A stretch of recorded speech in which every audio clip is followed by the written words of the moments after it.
जी अस्सलाम वालेकुम। मेरा सब सही से होंगे।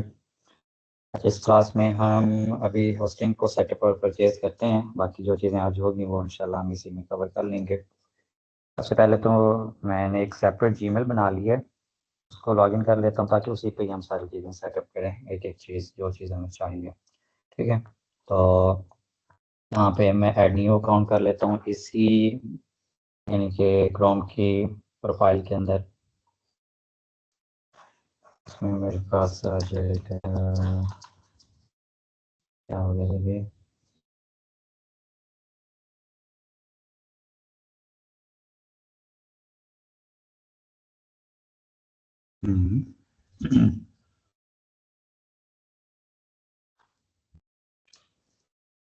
Okay.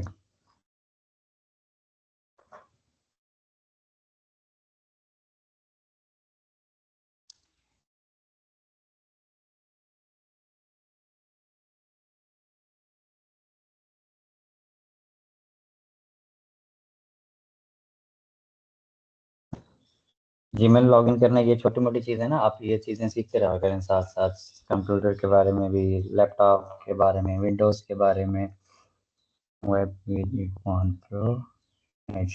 .com।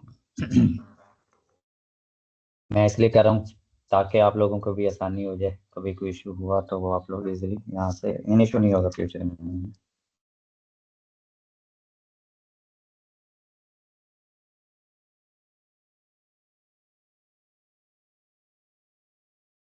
Sign in faster now.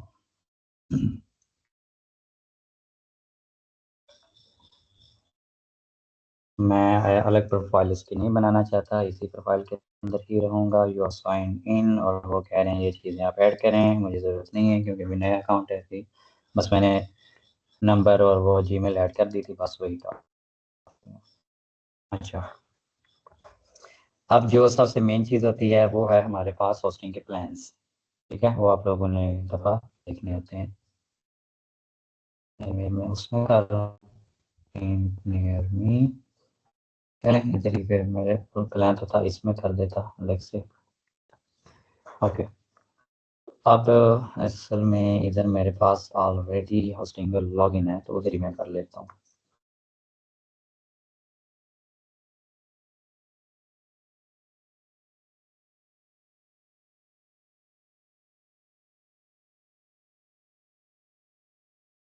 क्योंकि स्ट्रेंजर एक दफ़ा उसकी two step verification code login हो ना, तो आप लॉग इन करोगे दोबारा फिर आपको कोड चाहिए होता है उसका। तो इसलिए मैं चाहता हूँ कि वो ऑलरेडी क्लाइंट एक लॉगिन है तो उसको लॉगिन रहने दूँ।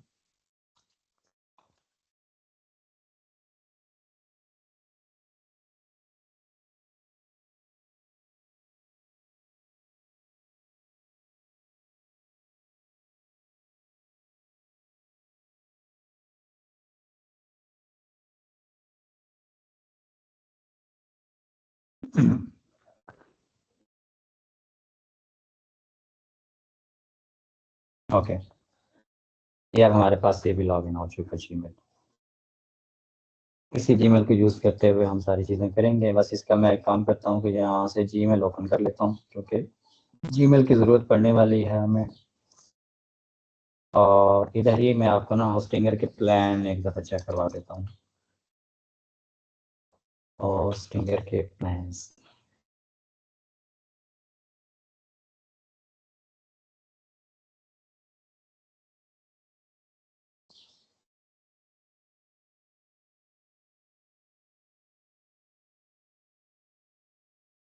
ठीक है। यहाँ पे आप देखें हमारे पास है वेब होस्टिंग।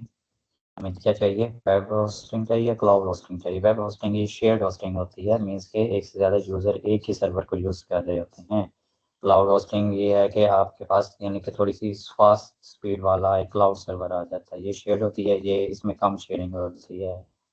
और डेडिकेटेड वीपीएस आपका अपना पूरा सर्वर होता है, वीपीएस अगर आप लेना चाहें। ये manage WordPress hosting, manage hosting और वो काम है, ये और ये तीनों तकरीबन एक ही चीज़ें, इसमें कोई डिफरेंस नहीं है। ठीक है, आप वेब होस्टिंग चूज़ करें या वो काम चूज़ करें, ठीक है, सब की चीज़ें सेम चीज़ है। अच्छा, वेब होस्टिंग के अंदर हमें चाहिए अभी 1 साल के लिए यानी 12 मंथ के लिए। तो 12 मंथ के लिए हमारे पास एक प्रीमियम प्लान है। उसके अंदर 25 वेबसाइट्स आप ऐड कर सकते हैं। ठीक है, 25 GB SSD स्टोरेज है और ये सारी चीज़ें हैं। इसमें अंदर आपको एक फ्री डोमेन भी मिल जाएगी, बट मैं चूज़ करूँगा बिजनेस। ठीक है, इसके अंदर 50 वेबसाइट्स। अब इसके प्लान चेंज हो चुके हैं, पहले 100 थी, इसके भी अंदर भी 100 थी, इसके अंदर भी 100 थी, और बट अभी यानी इनके प्लान चेंज हो चुके हैं। 50 GB NVMe स्टोरेज है इसके अंदर। ठीक है, तो ये बिजनेस प्लान है, हम इसको देख लेते हैं। अगर मैं इसको चूज़ करता हूँ यहाँ पे, अभी हमने इसको चूज़ नहीं करना, मैं आपको एक दूसरा तरीका बताऊंगा जिसमें आपको थोड़ी सी सस्ती पड़ जाएगी होस्टिंग। अब जैसे आपको मैं प्राइसिंग का कंपैरिजन करवाऊंगा। ठीक है, ये 12 मंथ के लिए 4.99 पर मंथ का टोटल बन जाएगा $53.88, यानी कि $54 की ये पड़ती है अगर आप इस तरह बाई करते हैं तो। ठीक है, बट मैं आपको एक आसान सा तरीका बताऊंगा अगर आपने होस्टिंग बाई करनी है तो आप मेरी वेबसाइट का नाम सर्च करिए, यानी रेफरल से, किसी के रेफरल से आप आ जाएं। ठीक है, तो रेफरल से ये फायदा होता है कि आपको भी 20% डिस्काउंट मिल जाता है जो बाई कर रहा होता है, और जो जिसका रेफर होता है, यानी कि जिसका रेफरल कोड आप यूज़ कर रहे होते हैं, उसको भी 20% डिस्काउंट मिल जाता है, क्योंकि इन्होंने इसके अंदर इतनी गुंजाइश रखी होती है कि अगर 20% आपको भी ऑफ करें, 20% जिसका रेफरल कोड है उसको भी ऑफ करें, तो तब भी इनकी यानी अपने अखराजात खर्चे कुछ पूरे हो सकते हैं। तो बजाय इसके कि आप 40% इनको ज़्यादा दें, वो आप अपना भी फ़ायदा सोचें, और जिसका रेफरल कोड आप यूज़ कर रहे हैं उसका भी फ़ायदा हो जाएगा, आपका भी फ़ायदा हो जाएगा। इनका तो फ़ायदा हो ही रहा है, अगर आप नहीं यूज़ करेंगे तो आप अपना नुकसान करेंगे, जाहिर सी बात है। अब यहाँ से मैं रेफरल कोड के ज़रिए से आया हूँ। ठीक है ना, मेरे फ़ोन 1334, ये इसके अब रेफरल कोड से आप इस पे आ गए हैं। यानी जब भी आप अकाउंट नहीं बनाना पहले आपने सिंपली इस तरह रेफरल कोड के ज़रिए से आना है। ठीक है, होस्टिंगर का अकाउंट बाद में बनाना है। यहाँ पे क्लेम डील पे करें क्लिक, यहाँ पे ये देखें बिजनेस है, और बिजनेस पे आप चूज़ करें चूज़ प्लान।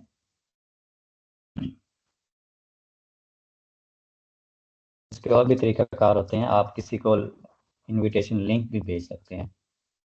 सिंपल, यहाँ पे कितनी थी? 4.49 पर मंथ थी, अब कितनी है? 3.19 पर मंथ। सब टोटल कितना आ रहा है? 48 मंथ का नहीं, हमें 12 मंथ का चाहिए। कहीं आप लोग देख के परेशान ना हो गए कि ये तो महंगी पड़ रही है हमें।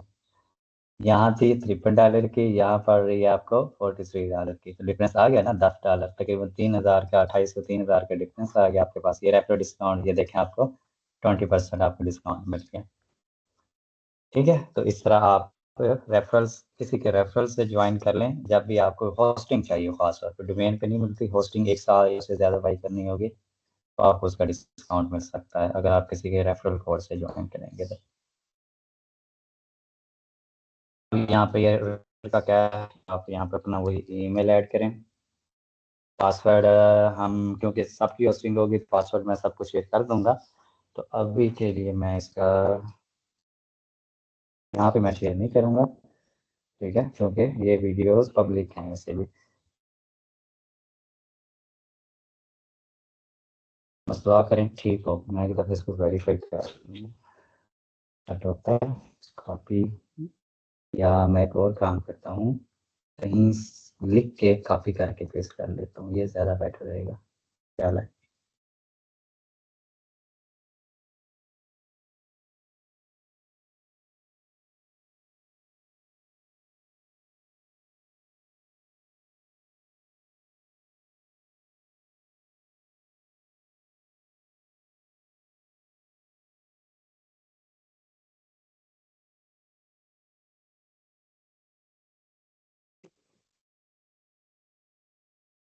ठीक है, ये मैंने कर दिया पेस्ट, और आप कर लेंगे यहाँ पे register.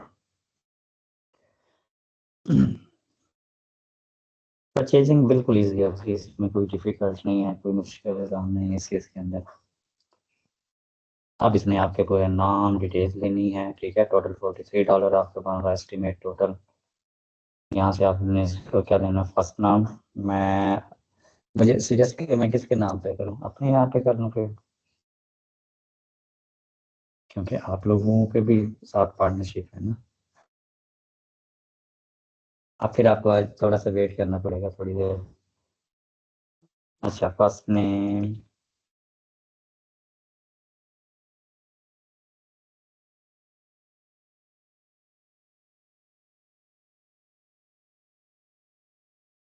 Pakistan, okay. Address, city, zip code, ठीक है। ये हमने अब ऐड करना होगा, वैसे ये ज़रूरी नहीं है, स्टार नहीं लगा हुआ इनके साथ। देखते हैं, अभी काम बनता है तो बाद में हम ऐड कर लेंगे। बनता है, ठीक है। अब बारी आती है कार्ड की, कार्ड अटैच करने की, यानी पेमेंट भी तो हमने करनी है ना, ये $43 की, ठीक है। पेमेंट पेमेंट पेमेंट के लिए अब आप देख लीजिए, पेपाल है, गूगल पे है, अली पे है, या फिर कार्ड है। तो हमारे पास मोस्टली कार्ड ही होता है। तो कार्ड जो है वो मैं ऐड करके, यानी कि आप कार्ड आपके पास होता है ना, जो भी आपके पास कार्ड ना भी हो, या बैंक का कार्ड भी आप अटैच कर सकते हैं जिसके अंदर इंटरनेशनल ट्रांजैक्शन इनेबल हो। दूसरा तरीका ये होता है कि आपके पास सादा पे का अकाउंट बना लें या नया पे का अकाउंट बना लें, उसके अंदर भी कार्ड होता है। यहाँ पे आपने उसका नाम देना है अपना, जिसका भी कार्ड हो, अपना नाम दिया, कार्ड नंबर दिया, एक्सपायरी डेट भी होती है जैसे कार्ड की होती है, यानी कि चौथा महीना 2027, या चौथा महीना 2028, 04/2028, 05/2028, ठीक है। और एक CVV या CVC नंबर होता है, वो कार्ड के बैक पे होता है अगर फिजिकल कार्ड होगा। अगर सादा पे नया पे के अंदर है, फिर वहाँ पे तो वैसे भी मेंशन होता है। तो जस्ट मुझे मिनट दें, मैं ये डिटेल ऐड करता हूँ, और बस ये नाम मुझे देना है, और यहाँ पे कार्ड का नंबर आ जाएगा। आवाज़ ठीक आ रही है? कोई इशू तो नहीं है? जी जी बिल्कुल क्लियर आ रही ओके। और कार्ड कभी भी किसी के साथ शो नहीं करना, कार्ड नंबर भी शो नहीं करना, चाहे आप वो CVV और एक्सपायरी डेट किसी को पता ना भी हो, फिर भी कार्ड का नंबर भी कभी शो नहीं करना आपने। अच्छा, मैं ओपन कर रहा हूँ, मैं सादा पे से कर रहा हूँ, मैं यहाँ सादा पे ओपन करता हूँ।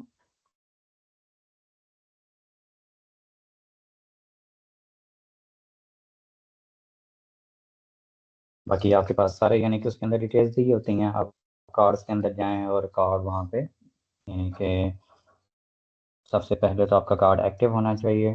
दूसरे नंबर पे आप वहाँ से कार्ड नंबर कॉपी करें या देख के लिख लें।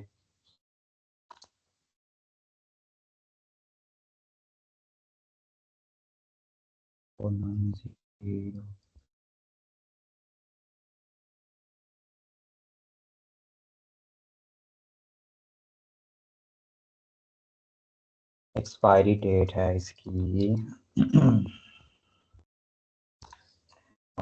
नेक्स्ट है CVC नंबर है, 3 हिस्से का CVC नंबर होता है। और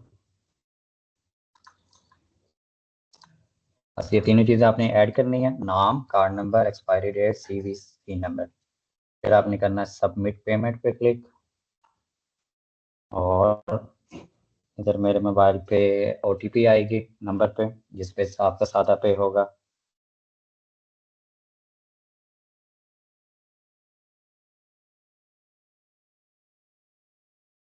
कंफर्मेशन कोड आ गया मेरे नंबर पे, 29।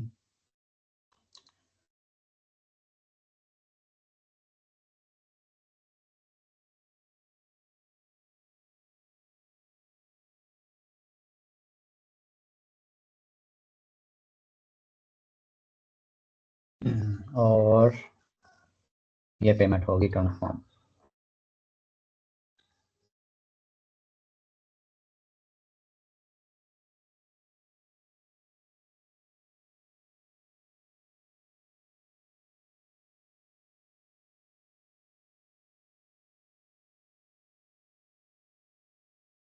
ठीक है, your payments done, let's go. ठीक है, ये अब हमारे पास आ चुका है।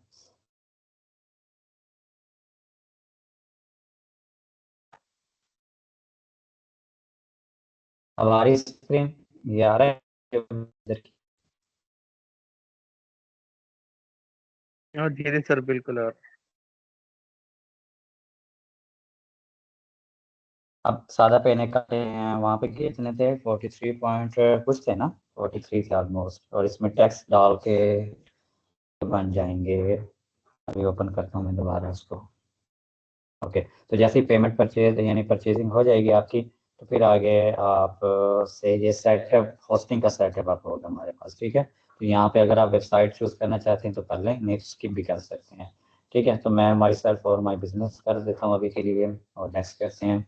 अगर अभी आप कोई वेबसाइट नहीं बनाना चाहते तो स्किप करते जाएं, तो वो कुछ भी नहीं पूछेगा आप लोगों से।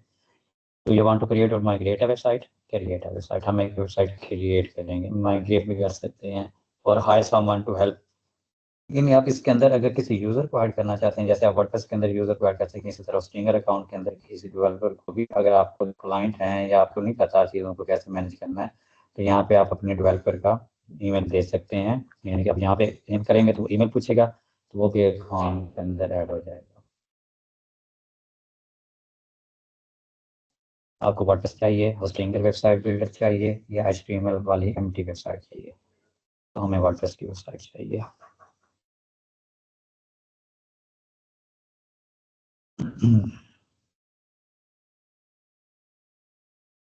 ओके, यहाँ पे आपने मेल देना है, यानी कि जो भी आपकी वर्डप्रेस के अंदर एडमिन ईमेल होगा और यूज़र का भी ईमेल होगा, ठीक है। और यहाँ पे आपने पासवर्ड देना है।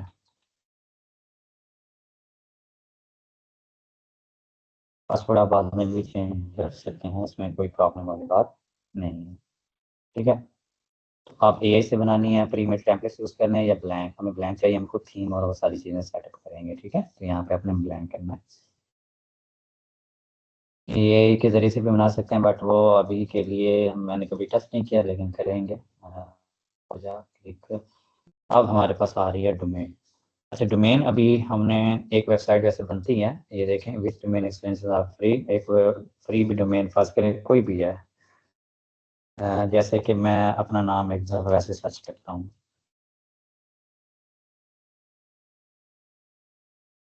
ठीक है। अगर आप पहली दफ़ा होस्टिंग सेटअप कर रहे होंगे, तो यहाँ पे आप नाम सर्च करेंगे, ये देखें .com लिखूँ अगर मैं, तो अवेलेबल है। तो यहाँ पे आप फ्री में भी इसको रजिस्टर कर सकते हैं सारे साल के लिए, यानी नई होस्टिंग होगी। अभी मैं रजिस्टर नहीं करता, क्योंकि हमें अभी डोमेन्स के नाम से नहीं आइडिया। तो जैसे किसी के लिए नहीं हुई, तो यहाँ से मैं कर लूँगा। अभी यहाँ पे हमारे पास एक और ऑप्शन भी होता है, टेम्प्रेरी डोमेन भी आप यूज़ कर सकते हैं। अगर आपके पास डोमेन नहीं है, ठीक है, तो आप यहाँ पे टेम्प्रेरी डोमेन भी यूज़ कर सकते हैं। तो अभी के लिए मैं टेम्प्रेरी डोमेन यूज़ कर लूँगा। तो बाद में जैसे ही किसी की डोमेन बाई कर लेंगे और उस वेबसाइट के साथ, क्योंकि ये तो अभी मैं प्रैक्टिस पर्पज़ के लिए ही बना रहा हूँ, तो ये टेम्प्रेरी ही हो गई। जब आप लोग अपनी वेबसाइट बनाएंगे तो वो आपकी डोमेन साथ अटैच हो जाएगी। नहीं तो पहले आप टेम्प्रेरी भी यूज़ कर सकते हैं, बाद में डोमेन बाई करके जब आपकी वेबसाइट फाइनल हो जाए, तब आप डोमेन बाई करके भी उसके साथ कनेक्ट कर सकते हैं। अब वो पूछ रहा है कि आपकी टारगेट ऑडियंस किस एरिया में है, ठीक है, यानी कि आप मोस्टली, यानी कि आपके यूज़र्स किस एरिया में होंगे, ठीक है। तो हमारे यूज़र्स, अगर आपने लोकली काम करना है तो वो पाकिस्तान होगा, या फिर यानी कि we have selected a database, यानी कि पाकिस्तान के नज़दीक इंडोनेशिया है। अगर आप चेंज करना चाहें तो कर सकते हैं यहाँ पे, ठीक है। ब्राज़ील है, फ्रांस है, यानी जहाँ पे आपकी यूज़र ऑडियंस ज़्यादा हो उस एरिया में हम सर्वर रख लेंगे। यानी कि हम चाहेंगे कि उस एरिया के सर्वर के अंदर हमारी वेबसाइट हो, ताकि यूज़र के करीब करीब पड़े। और यूज़र को जब वेबसाइट वेबसाइट एक्सेस करनी हो तो उसको, यानी कि वो ज़्यादा फासला ना बने, जैसे हमारा फिजिकल फासला, वेबसाइट एक्सेस का भी फासला थोड़ा सा मैटर करता होता है, ठीक है। तो इसको हम बाद में भी देखेंगे कि हम ये कैसे इनको ज़्यादा ऑप्टिमाइज़ कर सकते हैं चीज़ों को सीजीएन के ज़रिए से। ब्राज़ील है, फ्रांस है, जर्मनी है, इंडिया है, इंडोनेशिया है, ठीक है, ये सारे हैं, सिंगापुर है, यूनाइटेड किंगडम है। तो अभी के लिए तो मोस्टली हमारे जितने भी हैं बड़े, क्योंकि अब इंडिया भी हमारे नज़दीक है, लेकिन इंडिया उसने चूज़ नहीं किया है, इंडिया भी चूज़ हो सकता है, ठीक है। इंडोनेशिया, इंडिया, या फिर सिंगापुर भी चूज़ हो सकता है, जापान भी नज़दीक तरीन है। तो हम, क्योंकि अभी लोकल वेबसाइट ही ज़्यादातर काम करना है, क्योंकि हमने पाकिस्तान के अंदर ही एक्सेस करवानी है, तो उसने इंडिया इंडोनेशिया चूज़ किया तो वो भी ठीक है, इंडिया चूज़ कर लें, या फिर सिंगापुर चूज़ कर लें, ठीक है। ये बाद में भी चेंज हो सकता है, इसमें कोई इशू वाली बात नहीं। आप बाद में होस्टिंग रीसेटिंग के अंदर सर्वर जब मर्जी चाहें आप चेंज कर सकते हैं। अब वो हमारी वेबसाइट को सेटअप कर रहा है, यानी होस्टिंग सेटअप भी हो गया और हमारी वेबसाइट के साथ सेटअप हो जाएगी।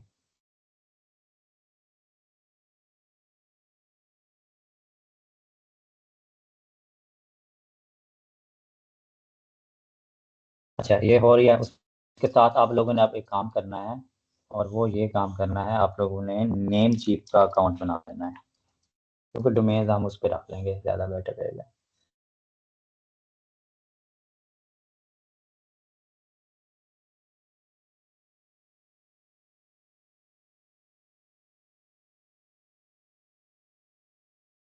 ठीक है, यहाँ से आप इसका अकाउंट बना लीजिएगा। डैशबोर्ड, अभी यहाँ पे साइन अप कर सकते हैं यहाँ पे। ठीक है, तो नेम चीफ का अकाउंट बना के हम डोमेन यहाँ से बाई कर लेंगे, फिर इधर होस्टिंगर के साथ कनेक्ट कर लेंगे। इसमें ये भी एक फ़ायदा ये हो जाएगा कि आप लोगों को डिफरेंट प्रोवाइडर से, यानी होस्टिंग अगर किसी और अकाउंट के अंदर होस्टिंगर के अंदर है और डोमेन नेम चीफ के ऊपर है या गोडैडी के ऊपर है, यानी डिफरेंट है। होस्टिंग आप हमेशा कोशिश करें होस्टिंगर की ही लें। नेम चीफ और ये जो गोडैडी, इनके होस्टिंग यानी कि इतने काम की नहीं है। ठीक है, और उनमें इश्यूज भी काफ़ी ज़्यादा होते हैं। हाँ, स्पॉट उनकी अच्छी है, नेम शिप की अच्छी स्पॉट है, बट फिर भी यानी कि रिकमेंडेड नहीं है मेरी तरफ से, क्योंकि मुझे काफ़ी ज़्यादा इश्यूज आते हैं क्लाइंट्स की वेबसाइट से रिलेटेड। लेकिन होस्टिंगर के अंदर इतने इश्यूज नहीं होते ही नहीं है मेरे ख्याल में सर्विस। तो ठीक है, तो आप नेम शिप का अकाउंट बनाइएगा यहाँ से। फिर यहाँ से हम इंशाल्लाह ना एक डोमेन बाई करेंगे किसी एक की, और वहाँ से आपको आइडिया हो जाएगा। फिर हम इसी नेम शिप की डोमेन को होस्टिंगर की वेबसाइट के साथ कनेक्ट भी करेंगे, और ये चीज़ें आपको और मज़ीद क्लियर हो जाएंगी कि हम डिफरेंट प्रोवाइडर्स की डिफरेंट यानी कि चीज़ें कैसे लिंक कर सकते हैं दूसरे के साथ। तो आप ये देख लें, हमारे पास अब डायरेक्ट ये वर्डप्रेस लॉगिन होके आ चुकी है। और अगर मैं यहाँ पर इसको दोबारा होस्टिंगर के अंदर जाऊँ, सो रिकॉर्ड के अंदर नहीं, मैं यहाँ से बैक एक दफ़ा जा सकता हूँ वैसे अगर जाना चाहें। ठीक है, नहीं तो यहाँ सिंपली hpanel.hostinger.com पे जाएं, hpanel.hostinger.com।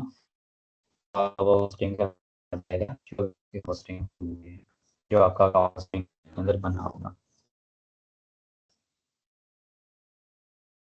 और आप लोगों ने होस्टिंगर का अकाउंट नहीं बनाना। ठीक है, होस्टिंगर का अकाउंट अभी आप लोगों ने बिल्कुल भी नहीं बनाना। होस्टिंग हो चुकी है, बाकी अगर ज़रूरत पड़ी तो अगर किसी को होस्टिंगर के अंदर डोमेन बाई करनी है तो वो इसी अकाउंट के अंदर बाई कर लेगा। यहाँ अगर आपने होस्टिंगर के अंदर डोमेन बाई करनी है फिर आप होस्टिंगर का अकाउंट अपना बना सकते हैं अलग से, ताकि कम से कम आपकी डोमेन तो आपके अपने जीमेल पे है ना। ठीक है, और जीमेल वो होना चाहिए जो आपका यानी कि सिक्योर हो, यानी जो आपका परमानेंट चल रहा हो और आपको पता है कि वो लॉन्ग टर्म चलेगा इंशाल्लाह। ठीक है, और नहीं तो आप नेम चिप का अकाउंट बना लें और यहीं पे डोमेन्स आप बाई कर लीजिएगा, वो मैं प्रोसेस बता दूंगा साइन अप करके। अच्छा, नेक्स्ट जो है हमारे पास ये होस्टिंग है। ये होस्टिंग का इंटरफेस अब आ चुका है, या ऑलरेडी मैंने आप लोगों को काफ़ी सारी चीज़ें इसमें बताई हुई हैं।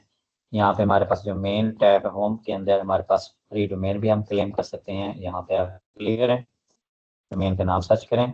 ठीक है, और यहाँ पे आप उसकी एक्सटेंशन दें जो भी आपको .com में चाहिए, .in में, .pk के महंगी होगी यहाँ पे। ठीक है, .pk वैसे यहाँ से नहीं बाई कर सकते, वो कहीं और से बाई होती। तो यहाँ से आप क्लेम डोमेन भी कर सकते हैं, बट वो हम बाद में करेंगे जब फाइनल हो जाएंगे डोमेन। अब वेरीफाई यूर ईमेल, ये देखें अब ईमेल वेरिफिकेशन का भी एक आया हुआ है। तो हमें यानी कि जब हम अकाउंट बनाते हैं होस्टिंगर का तो वो वेरीफाई ईमेल करना पड़ता है, या होस्टिंग बाई करें तब भी ईमेल वेरीफाई करना पड़ता है। मेरे पास ईमेल आई हुई थी, मैंने इसको वेरीफाई कर दिया, तो ये आपका लाजमी प्रोसेस होगा, एक स्टेप होगा। और यहाँ पे ये देखिए उसने कहा पेमेंट भी आप लोगों की रिसीव हो चुकी है। उसके बाद वेलकम टू होस्टिंगर। ठीक है, ये और आपका अकाउंट बन चुका है, ये सारी चीज़ें। ओके, तो ये भी आप वहाँ पे आ चुका है। इसको भी अगर मैं रिफ्रेश करूँ तो सेम यूआरएल ही है। तो आप ईमेल भी वेरीफाई हो चुकी है। लेकिन हम साल के अंदर किसी भी टाइम बाई कर सकते हैं, वो एक साल के लिए आपकी रहेगी। बाई करेंगे उसके बाद एक साल के लिए आपके पास रहेगी होस्टिंग। आज हमने बाई कर लिया तो एक साल तक होस्टिंग हमारे पास रहेगी। You have got no new action. ठीक है, ये भी कोई एक्शन नहीं है, बस ये डोमेन ही हमने बाई करनी है, तो इसको आप हाइड भी कर सकते हैं।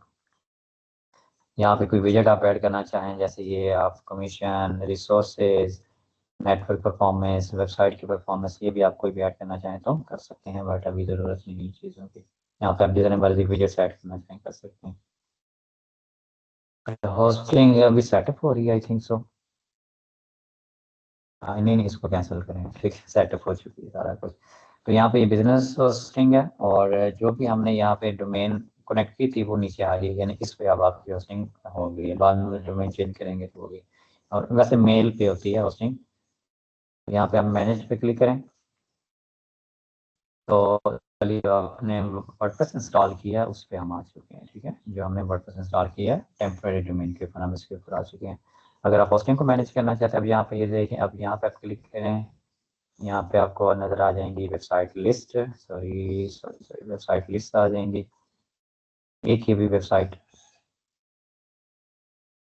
ये वाली, ठीक है, वेबसाइट लिस्ट, यानी यहाँ बिजनेस वेब होस्टिंग है।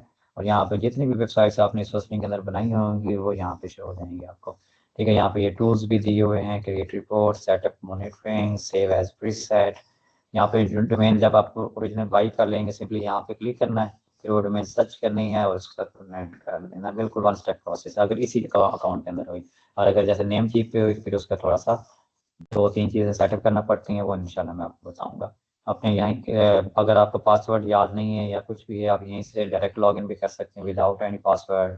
ठीक है। और अगर यहाँ पे आप डैशबोर्ड पे क्लिक करते हैं तो इसी जो होस्टिंग के अंदर इस वेबसाइट की जो इंस्टॉलेशन है उसका ये सारा आ जाएगा हमारे पास। ठीक है। यानी ये वेबसाइट हमने इंस्टॉल की हुई है, टेम्परेरी डोमेन है, होस्टिंग है। ठीक है। ईमेल इसके अंदर अभी नहीं है, बैकअप्स डेली हैं इसके, ये बैकअप होस्टिंग की तरफ से ये होते हैं। फाइल मैनेजर के अंदर जा सकते हैं, डाटाबेस। ठीक है। और ये सारी चीज़ें। उसके बाद वेबसाइट लिस्ट के अंदर जो आपने अगर कोई और वेबसाइट ऐड करनी है तो फिर ऐड वेबसाइट पे क्लिक करें, यहाँ से आप नई वेबसाइट भी बना सकते हैं जैसे भी चाहें। और जो वेबसाइट ऑलरेडी बनी हुई है उस पर 3 डॉट्स पे क्लिक करके ऐड टू फेवरेट्स कर सकते हैं, टैग भी, कनेक्ट डोमेन कर सकते हैं और डिलीट भी कर सकते हैं। यानी कोई वेबसाइट आप रिमूव करना चाहें तो वो भी इसी तरह कर सकते हैं। और माइग्रेशन का भी यहाँ पे आप टैब है, आप कोई वेबसाइट कहीं से माइग्रेट करना चाहते हैं वो भी कर सकते हैं। डोमेन्स के अंदर डोमेन पोर्टफोलियो है, यानी जितनी भी डोमेन्स आपने इस अकाउंट के अंदर बाई की होंगी वो यहाँ पे नजर आ जाएंगी। गेट टू न्यू डोमेन, आप यहाँ से न्यू डोमेन बाई कर सकते हैं, ट्रांसफर भी डोमेन कर सकते हैं। ठीक है। फिर यहाँ पे ईमेल्स हैं, ईमेल भी फ्री के अंदर मिलता है, 1 GB की स्टोरेज इसकी। तो अभी ईमेल्स ओपन नहीं हो रहा, या फ्री वाला इन्होंने ख़त्म तो नहीं कर दिया कहीं पे, मैं देखता हूँ इसको। ठीक है। VPS के भी आप यहाँ से बाई कर सकते हैं, डार्क वेब मॉनिटरिंग भी बाई कर यानी देख सकते हैं यहाँ पे, ये अलग से है या फिर फ्री है। डार्क वेब मॉनिटरिंग यानी कि जो आपकी हैकर से बचाने के लिए, ये डार्क वेब ये भी पेड है। ठीक है। ये आपको अलग से लेना पड़ेगा अगर आप इसको यूज़ करना चाहते हैं तो, बट नो, ज़रूरी नहीं है। बिलिंग के अंदर आपको यहाँ पे जो जो आपकी सब्सक्रिप्शन हैं वो यहाँ पे नज़र आ जाएंगे। ये हमने वेब होस्टिंग ली है अभी। ठीक है। और ऑटो रिन्यूअल इसका ऑन है, यानी 1 साल बाद इसने आप खुद ही आपके कार्ड से पेमेंट काट लेनी है। बट मैं नहीं चाहता कि ऑटो रिन्यूअल इसका ऑन हो, तो मैं इसका ऑटो रिन्यूअल इसका ऑफ कर देता हूँ। डिसेबल ऑटो रिन्यूअल यहाँ पे है। ठीक है। तो 1 साल बाद अगर वो करनी भी हुई हमने रिन्यू, तो हम खुद मैनुअली करेंगे, यानी ये खुद पेमेंट ना कर सके। इसलिए आपने जब भी कोई चीज़ बाई करनी है डोमेन या होस्टिंग, आप यानी कि फ्यूचर को मद्देनजर रखते हुए, हो सकता है कि उस टाइम आप यानी उस डोमेन या होस्टिंग को बाई ना करना चाहते हैं, रिन्यू ना करना चाहते, और रिन्यू वैसे भी इसका बड़ा महंगा होता है। ठीक है।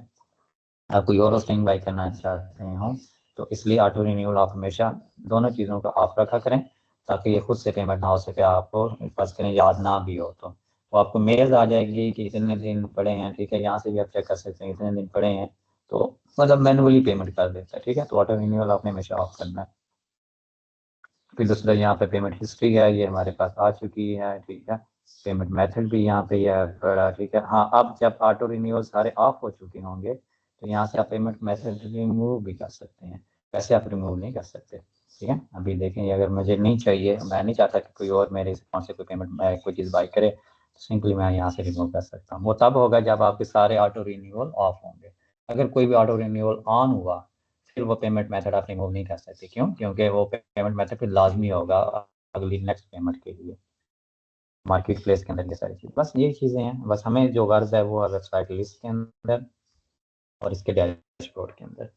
ये चीज़ें वक्तन फ़वक्तन हम देखते रहेंगे जो जो चीज़ें हमें रिक्वायर्ड हुई। ठीक है। अभी इनकी ज़रूरत नहीं है। इसका फ्री ईमेल वाला प्लान आई थिंक ख़त्म हो गया, ये देखना पड़ेगा। एच पैनल फिंगर नहीं जाना।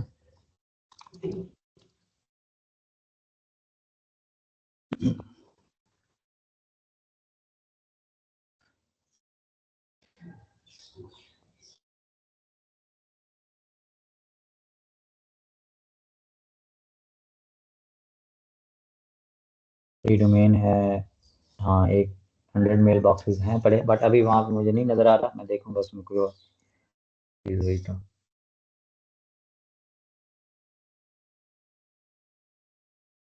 ओके। अब हम आते हैं अपनी वेबसाइट के ऊपर। ठीक है। ये हमारे पास एक ब्रांड न्यू नई नवेली वेबसाइट आ गई हमारे पास। ठीक है। तो इसको हम अभी सारी चीज़ें सेटअप करते हैं इंशाल्लाह। सबसे पहले तो आपने आ जाना है, जो फालतू चीज़ें हैं वो रिमूव करनी है। मैं सबसे पहले तो प्लगइन्स के अंदर जाता हूँ। स्टिंगर के प्लगइन मुझे नहीं चाहिए होते हैं, ठीक है, ये वैसे ही सर खाते रहते हैं हमारा, ठीक है, तो इनकी ज़रूरत नहीं है। और होस्टिंगर AI है, हमने AI से बनानी नहीं है ना पहले नंबर पर website. Hostinger easy on boarding है, यानी वो बताएगा कि वो कौन कौन सी चीज़ें हैं, स्टेप्स हैं, होस्टिंगर टूल्स हैं। तो मैं यहाँ पे सारे, और लाइट स्पीड कैशे कैशे वाला प्लगइन भी अभी हमें नहीं चाहिए। इन सबको करता हूँ deactivate and let's delete them.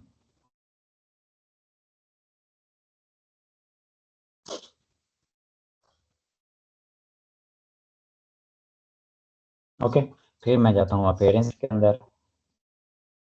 Parents के अंदर मुझे फालतू थीम नहीं चाहिए, वो मैं डिलीट कर देता हूँ। पहले मुझे जो थीम चाहिए वो मैं ऐड कर लूँगा, और मैं ये वाली साइट बनाऊँगा हेलो एलिमेंटर पे, ठीक है, मैं ये वाला यूज़ करूँगा, क्योंकि हमें सारी चीज़ें कस्टम ही बनानी है। एलिमेंटर को ही हमने यूज़ करना है, तो एलिमेंटर के लिए हेलो एलिमेंटर ज़्यादा बेटर रहेगा।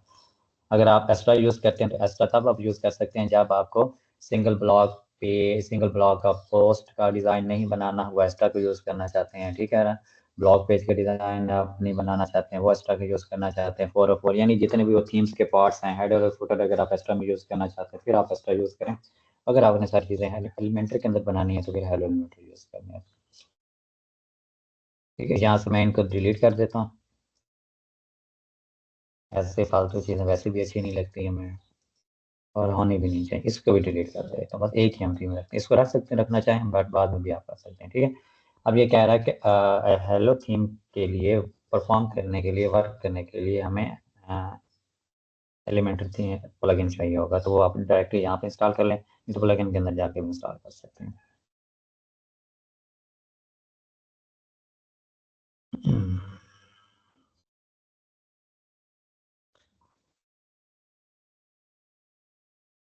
ये वाला उस दिन मैं कह रहा था कि एलिमेंटर जब हम प्लगइन ऐड करते हैं तो इसका ये इंटरफेस आता होता है, तो उससे पहले वो उस दिन नहीं आ रहा था, ठीक है। तो यहाँ से भी आप ना, अगर एलिमेंटर का अकाउंट है, जैसे एलिमेंटर यानी प्रो आपके पास, तो सिंपली यहाँ से आप कनेक्ट कर सकते हैं, तो एलिमेंटर प्रो एक्टिवेट हो जाएगा डायरेक्टली, ठीक है। बट यहाँ पे हमें अकाउंट नहीं है तो कनेक्ट करने की जरूरत नहीं, यहाँ पे स्किप करें। यहाँ पे आप क्रॉस भी कर सकते हैं, अगर आप इसको नहीं देखना चाहते सिंपली यहाँ पे क्रॉस करें। बट मैं देखता हूँ इसमें कौन कौन से ऑप्शन है, आपको कौन कौन से फीचर्स चाहिए। टैबलेट तो थीम बिल्डर नहीं चाहिए, वो कांग्रेस नहीं चाहिए, कुछ भी नहीं चाहिए हमें, ठीक है। तो इस पहले नंबर पर मैं तो यहीं पे क्लिक कर देता हूँ, बट मैं वैसे देखता हूँ स्किप कर देता हूँ। और एडिट अ ब्लैंक कैनवास और choose a professional design template, मुझे कुछ भी नहीं चाहिए, हम अपने से ही वेबसाइट बनाएंगे, ठीक है। तो सिंपली यहाँ पे आप इसको क्रॉस कर दिया करें और अपना काम कंटिन्यू करें। अब इसने पेज बना दिया हमारे लिए। ओके, बैक चलें हम।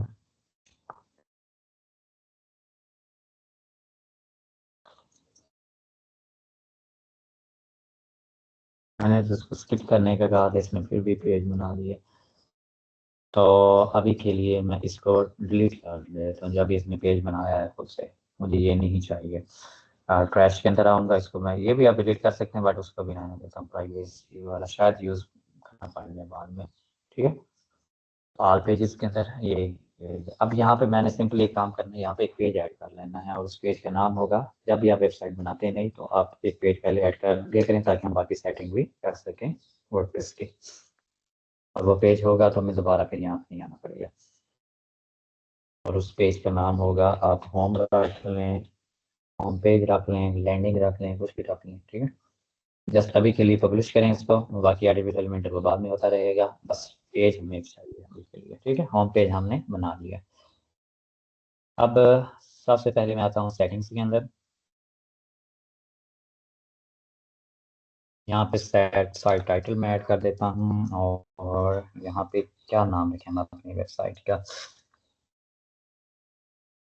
ग्रो विथ, अभी तो कुछ भी रख सकता हूँ, ग्रो विद अस, ठीक है। हम सब के साथ ग्रो कीजिए। आप टैग लाइन आप यहाँ पे ऐड कर सकते हैं, साइट आइकन अगर आपका बन चुका है, लोगो और फैव आइकन, वो आप यहाँ ऐड कर सकते हैं।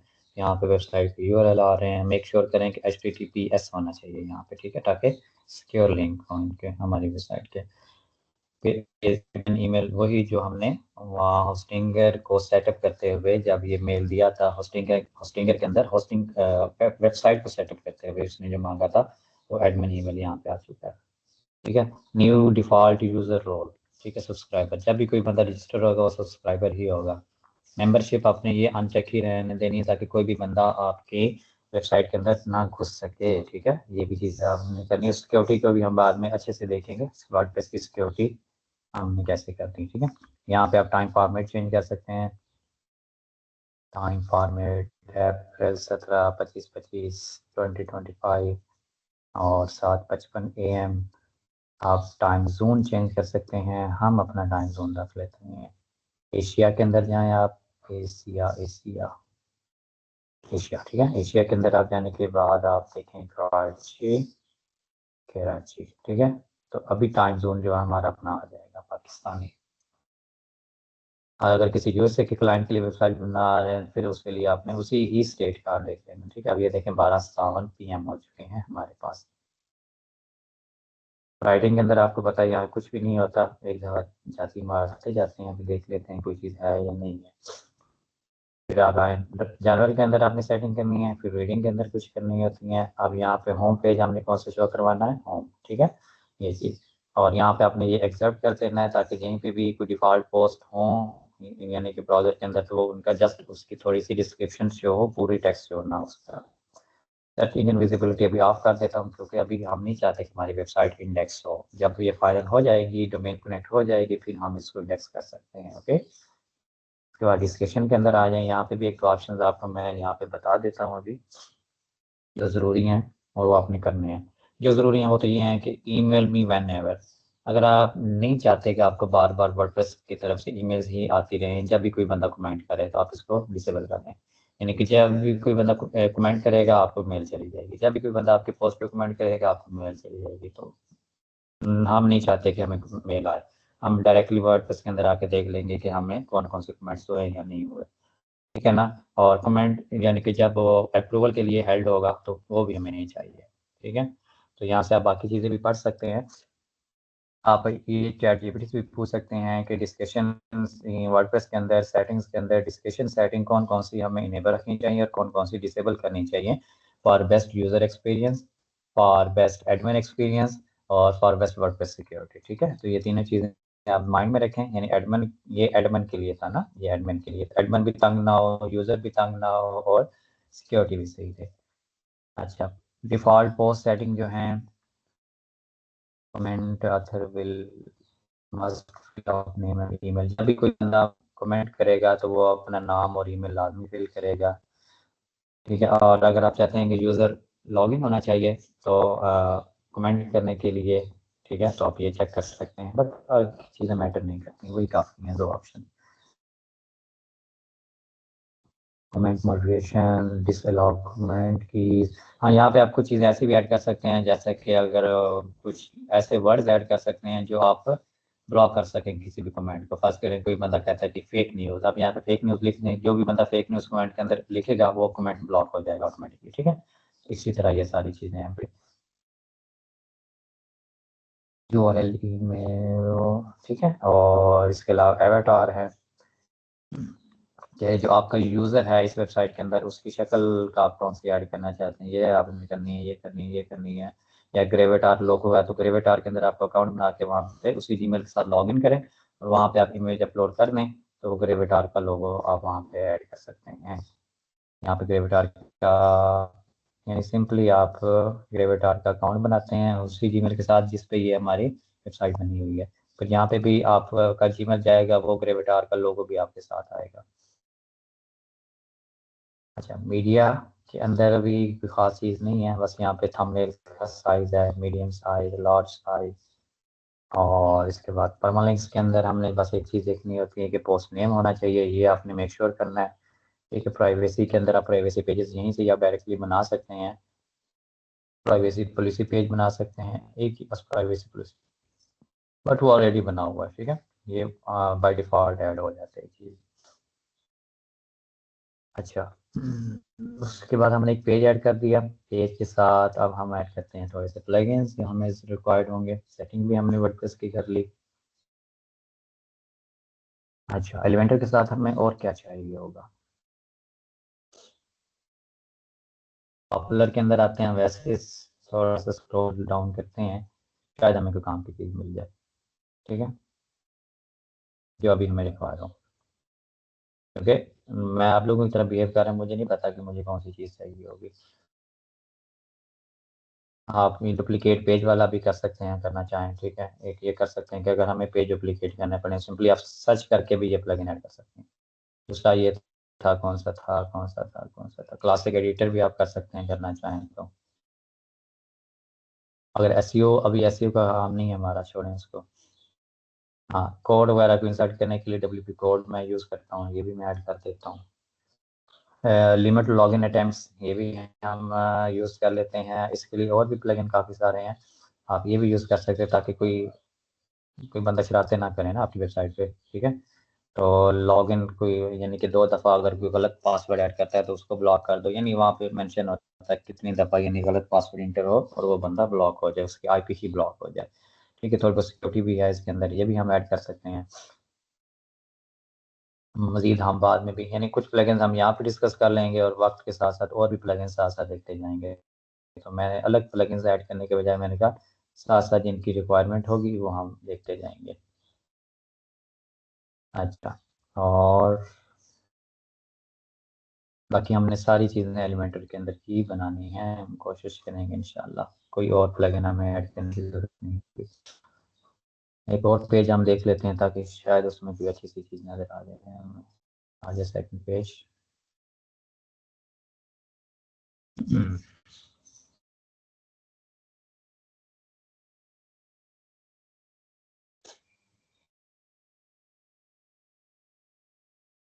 ये लोगनाइजर भी सिक्योरिटी के लिए थोड़ा बहुत यूज़ होता है।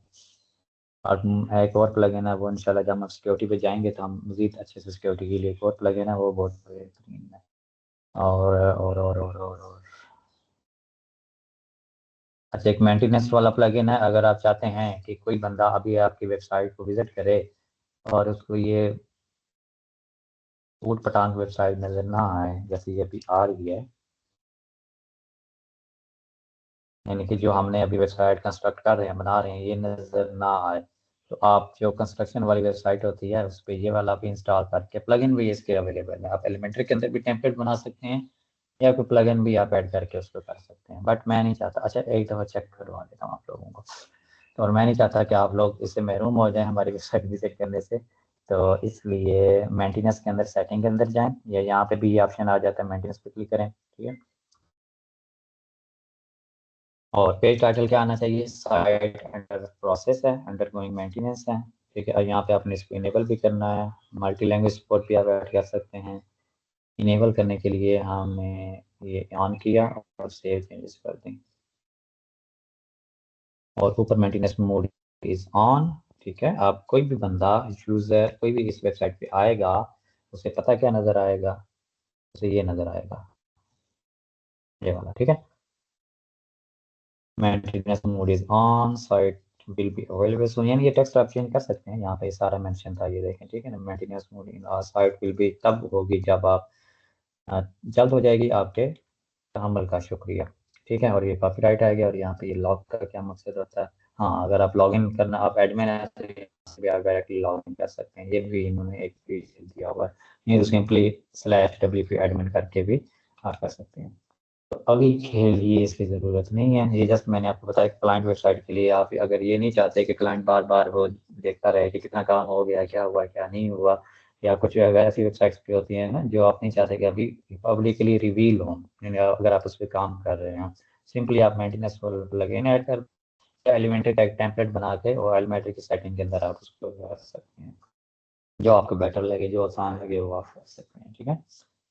अब इसमें से जो प्लगइन रिक्वायर्ड हैं वो मैं इनेबल कर देता हूँ। सिलेक्ट करें सबसे पहले, एक्टिवेट और अप्लाई।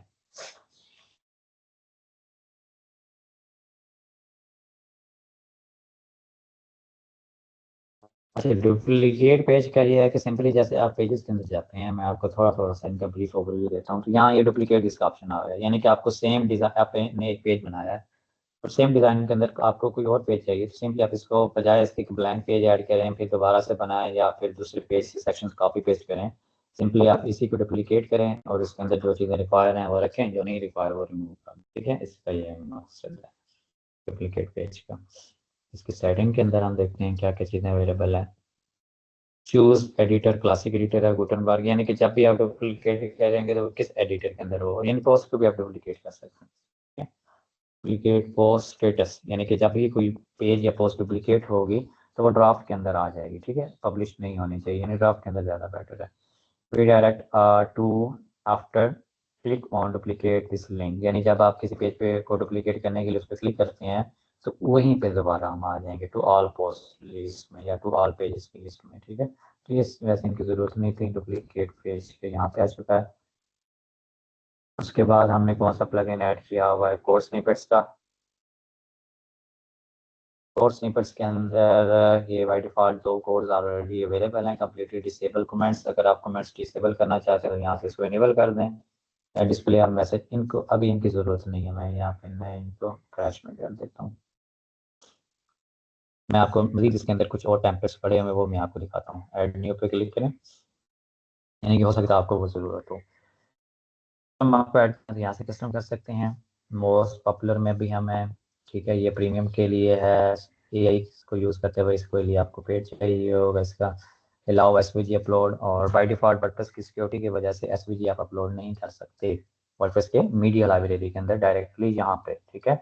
एलिमेंटर के अंदर आप कर सकते हैं, बट एलिमेंटर के अंदर भी SVG का ऑप्शन चूज़ करते हुए वैसे नहीं। तो आप इसको अगर आप यूज़ करते हैं तो कोई भी SVG आप यहाँ पे भी अपलोड कर सकते हैं। तो मैं यहाँ पे यूज़ स्निपेट पे क्लिक करता हूँ, यानी ये कोड्स हैं जो आपकी फीचर्स या वेबसाइट की परफॉर्मेंस और उसके फीचर्स, उसके फंक्शंस को इन्हेंस करते हैं, ठीक है। तो अलाउ एसवीजी अपलोड, अगर आप चाहते हैं कि आपने एसवीजी यूज़ करनी है फ्यूचर के अंदर तो सिंपली आपने ये इसको करना है, और PHP स्निपेट ही है, इसको एक्टिवेट करें और अपडेट कर दें। नाम इसका ऑलरेडी ऐड हो चुका है। और नीचे इसके और ये कोड है इसका, ठीक है। अगर आपको देना नहीं है आप अपनी मर्जी का भी कोड ऐड कर सकते हैं ब्लैंक करके, ठीक है। और यहाँ पे पूछ रहा है कि आपने इसको इंसर्ट कहाँ पे करना है या कैसे करना है, तो ये ऑटो इंसर्ट हो जाएगा एवरीवेयर, हर पेज के ऊपर, ठीक है। तो शॉर्ट कोड के जरिए से अगर आपको कस्टम कोड ऐड करना चाहते हैं वो शॉर्ट कोड भी बना के इसका आप कर सकते हैं। अब हम ऐड स्निपेट पे जाते हैं, कुछ और देखते हैं हम इसका। डिसेबल ऑटोमेटिक अपडेट्स भी आप इसकी डिसेबल कर सकते हैं, वर्डप्रेस के प्लगइन्स और थीम्स ऑटो अपडेट नहीं होंगे फिर, ठीक है। और कमेंट्स भी आप डिसेबल कर सकते हैं, ये ऑलरेडी यूज्ड है। गुटेनबर्ग एडिटर आप यहाँ से भी कर सकते हैं। हाँ, आप नहीं चाहते कि मैं प्लगइन ऐड करूँ इसका, ये बड़ी मज़े की चीज़ मैं आपको बताऊँ। हमारी कोशिश यही होती है कि हम ना, चलो मैंने ऐड ही नहीं किया था क्लासिक एडिटर के लिए। हमारी कोशिश यही होती है कि कम से कम प्लगइन यूज़ करें। तो कम से कम प्लगइन यूज़ करने के लिए आप सिंपली क्या करें, उसका कोई वही फीचर यूज़ करने के लिए जो एक प्लगइन से होता है उसका आप कोड के ज़रिए से अल्टरनेट ढूंढा करें। वो कोड आप खुद भी लिख सकते हैं, चैट GPT से भी लिखवा सकते हैं, लेकिन वही ना, जब आपको कोडिंग थोड़ी बहुत आती होगी उसको आपने फिर टेस्ट भी करना होता है, सारी चीज़ें करनी होती हैं, ठीक है। तो इसके अंदर भी काफ़ी सारे कोड अवेलेबल होते हैं, तो आप इनमें से कोई यूज़ कर सकते हैं। मैं अभी चाहता हूँ कि गुटेनबर्ग डिसेबल ही कर दूँ, मैं क्लासिक एडिटर ही यूज़ करूँगा। अगर अभी भी आप लोगों को क्लासिक एडिटर और गुटेनबर्ग की कन्फ्यूजन है तो काइंडली आप जाएँ यूट्यूब स्क्रॉल करें, ठीक है, कि इनके दरमियान डिफरेंस क्या है। ये देखें 2 लाइन का कोड है, सिर्फ 2 लाइन का, और इस 2 लाइन के कोड को ऐड करने के लिए हम एक एक्स्ट्रा प्लगइन ऐड कर देते होते हैं, समझ आ गई। तो ये सिंपल 2 लाइन से ये काम हो सकता है जिसके लिए हम एक प्लगइन ऐड कर रहे होते हैं। तो जितने भी प्लगइन्स होते हैं उनका अलग से उनकी फिर फाइल्स होती हैं, उनका डाटा होता है, उनकी APIs होती हैं, ठीक है ना, उन्होंने वो डाटा फेच करना होता है, सारा कुछ करना होता है, वो बर्डन बन जाते हैं आपकी वेबसाइट के। तो इसलिए कोशिश करें जो प्लगइन छोटे मोटे हैं उसके बजाय आप कोड यूज़ किया करें इनके। अभी अगर मैं पोस्ट ऐड न्यू पोस्ट पे जाता हूँ तो हमारे पास गुटेनबर्ग शो नहीं होगा। अभी हमारे पास ये देखें क्लासिक एडिटर, सिर्फ 2 लाइन के कोड हमने ऐड किया, क्लासिक एडिटर आ गया हमारे पास। ओके, और भी हम कुछ देख लेते हैं जो हमारे काम का हो यहाँ पे, फिर हम कस्टम भी एंड पे ऐड करना देखेंगे। एडमिन बार, जैसे ये आप वेबसाइट आप ओपन करते हैं ऑल यूज़र, और हमें इसके ऊपर ये देखेंगे टॉप पे ये बार नज़र आ रही है, ये एडमिन बार, इसको अगर आप डिसेबल करना चाहते हैं तो यहाँ से कर सकते हैं, बट हमारे लिए ये ज़रूरी होती है ताकि हमें आसानी हो। डिसेबल विजेट ब्लॉक्स, ये तो हमने ऑलरेडी कर दिया है। यानी ब्लॉक्स भी आप इसके डिसेबल कर सकते हैं क्लास के उसके फ्रेमवर्क के, ठीक है। विजेट ब्लॉक्स ये भी थोड़े से डिफरेंट ही होंगे। अच्छा, डिसेबल वर्डप्रेस टेस्ट एपीआई, ये भी आप इस वर्डप्रेस की सिक्योरिटी के लिए होता है, इसको आप डिसेबल कर दीजिएगा। लेकिन हम इसके लिए फ्यूचर में प्लगइन यूज़ करेंगे सिक्योरिटी के लिए, वो मैं आपको ये सारी चीज़ें इंशाल्लाह फ्यूचर में अपडेट करूँगा, बताऊँगा। ये भी सिक्योरिटी के लिए बेहतरीन है, आप इसको भी डिसेबल कर सकते हैं, ये दोनों चीज़ें। और फ्यूचर में हम एक प्लगइन ऐड कर लेंगे, उसी से सारी चीज़ें हो जाएंगी। अच्छा, डुप्लीकेट पोस्ट पेज लिंक, अब देखें सिंपल क्या है कि आपको डुप्लीकेट वाला प्लगइन ऐड करने की वजह आप यहाँ से भी कर सकते हैं, बट ये है कि है फ्री में, बस आपको इसके अकाउंट से कनेक्ट करना पड़ेगा, तो वहाँ पे प्लगइन की जरूरत नहीं पड़ेगा। सिंपली यहाँ पे कोड है और कोड के जरिए से आपका ये फीचर इनेबल हो जाएगा, आप पेजेस और पोस्ट को डुप्लीकेट कर सकेंगे। रीनेम वर्डप्रेस वर्जन नंबर भी आप रीनेम कर सकते हैं अपनी मर्जी का, ठीक है। ये तो है मोस्ट पॉपुलर। अगर मैं ऑल स्निपर्स के अंदर जाऊँ और इसमें काफ़ी सारी चीज़ें आप इनको एक्सप्लोर कर सकते हैं, जैसे एडमिन से रिलेटेड अगर आपको कोई चीज़ चाहिए, एडमिन लास्ट मॉडिफाइड कॉलम अगर आपको चाहिए, इसके लिए एक और प्लगइन भी है, वो मैं आपको बताऊंगा, उसके अंदर काफ़ी सारे फीचर हैं पड़े। डिसेबल फुल साइट एडिशन करके वो भी कर ही लेते हैं मेरे ख्याल में, उसके बिना वर्डप्रेस के फीचर्स आपके पास आ जाते हैं। चलें वो हम कर लेते हैं। यहाँ पे एक 1 बाय 1 कोड ऐड करने के बजाय वहाँ जैसा हमने एक इनेबल और डिसेबल करना होता है, वो सारे काम हो जाते हैं, और वो प्लगइन बहुत कमाल का है ऐसे भी। या हाँ, एक और काम कर सकता हूँ, उसके लिए मैं डेडिकेटेड उसकी वीडियो बना लूँगा, वो ज़्यादा बेटर रहेगा। चलें उसका भी रहेंगे, ठीक है। अच्छा, अब हम यहाँ पे एक काम करते हैं, क्योंकि वो थोड़ा सा लंबा हो जाएगा, उसमें काफ़ी सारे फीचर्स हैं थोड़े। एडमिन स्निपेट्स के अंदर जाता हूँ और कस्टम स्निपेट पे, अब आपको HTML का कोड ऐड करना है, या टेक्स्ट ऐड करना है, या ब्लॉक्स ऐड करने हैं, CSS कोड ऐड करना है, SCSS ऐड करना है, ठीक है। ये भी एक उसकी CSS की एडवांस है। जावास्क्रिप्ट है, PHP है, यूनिवर्सल स्निपेट, यूनिवर्सल के अंदर अगर आप HTML CSS ये सारी चीज़ें यूज़ करना चाहते हैं।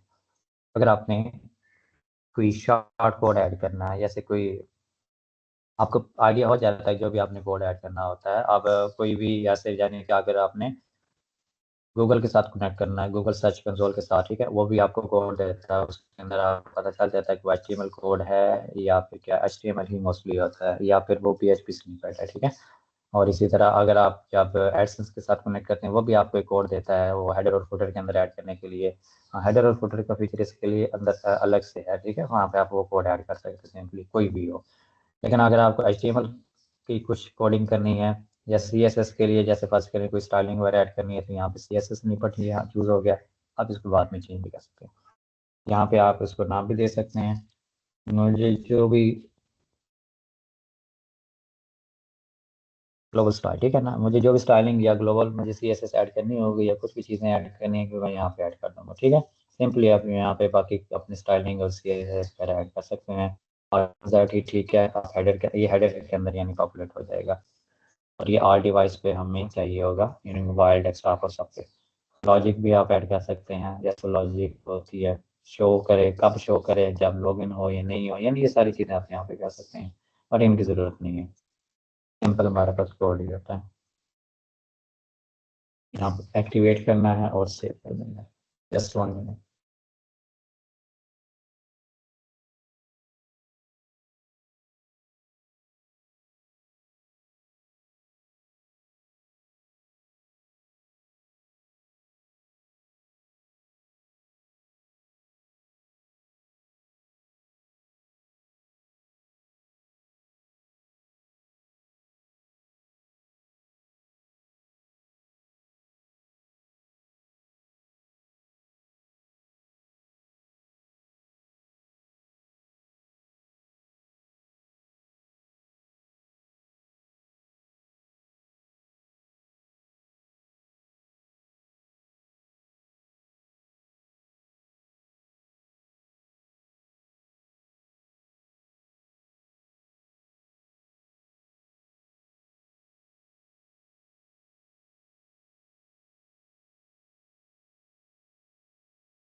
ठीक है, तो यहाँ से हम कोई सा भी कोड अगर ऐड करना चाहते हैं कर सकते हैं। मिसाल के तौर पर अगर आपने कोई भी, ये CSS का कोड है तो आपको CSS का कोड वैसे तो लिखने के लिए हमें स्टाइल की ज़रूरत पड़ती है, स्टाइल टैग की, but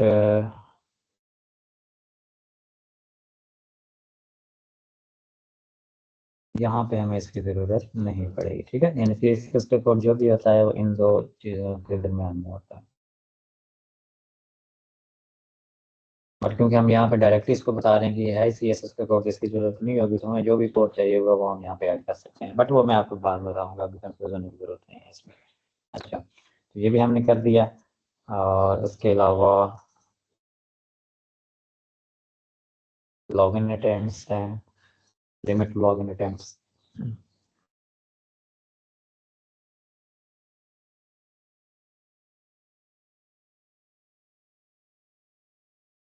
add your setup code, this setup code will be found on your email, subscribe to premium। हमें नहीं चाहिए, हमें फ्री वाला ही ठीक है। हम इनेबल ऑटो टेस्ट पूछ रहा है, आप इसको डिसेबल कर सकते हैं। अच्छा, अब हमारे पास है यहाँ पे डैशबोर्ड। डैशबोर्ड में ये देखिए, अभी ना मैं आपको एक काम करके दिखाता हूँ। डब्ल्यू पे एडमिन में गया,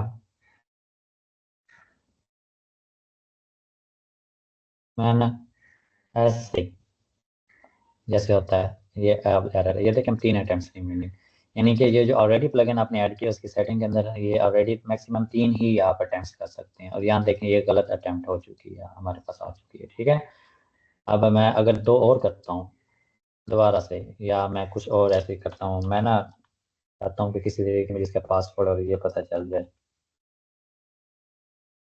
अब 2 अटेम्प्ट्स रहते हैं, यहाँ पे 4 हैं टोटल। ठीक है ना, तो कुछ भी मैं यहाँ पे करता रहता हूँ, मेरी IP ब्लॉक हो जानी है। ठीक है, लास्ट अटेम्प्ट है, उसके बाद मैं दोबारा लॉगिन नहीं कर सकूंगा। ठीक है, तो ये चीज़ होती है।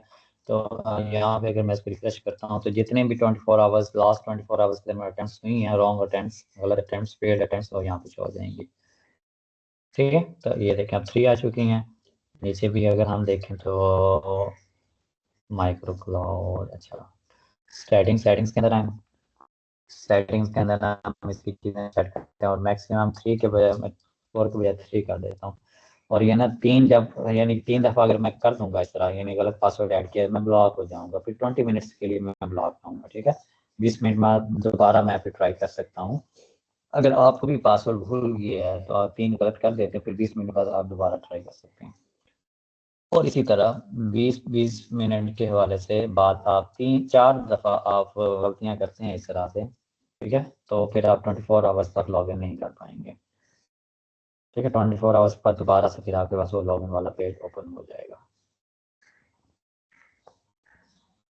जैसे अभी मैंने एक दफ़ा 3 गलतियां की, फिर 20 मिनट का वेट किया, फिर 3 की, फिर 20 मिनट का वेट किया, फिर 3 की, फिर 24 आवर वेट करके फिर मुझे कल का फिर रीसेट हो जाएगा ये।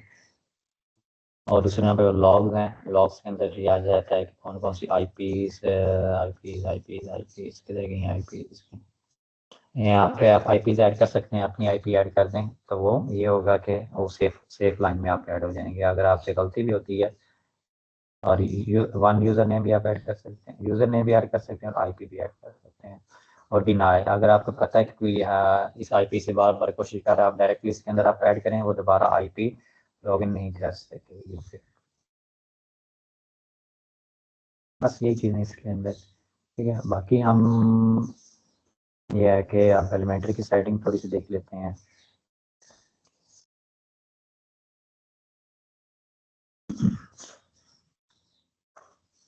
एलिमेंटर की सेटिंग भी हमने देखनी है, और एलिमेंटर प्रीमियम भी मैं ऐड कर लेता हूँ, क्योंकि एलिमेंटर प्रो हम इसके अंदर यूज़ करेंगे।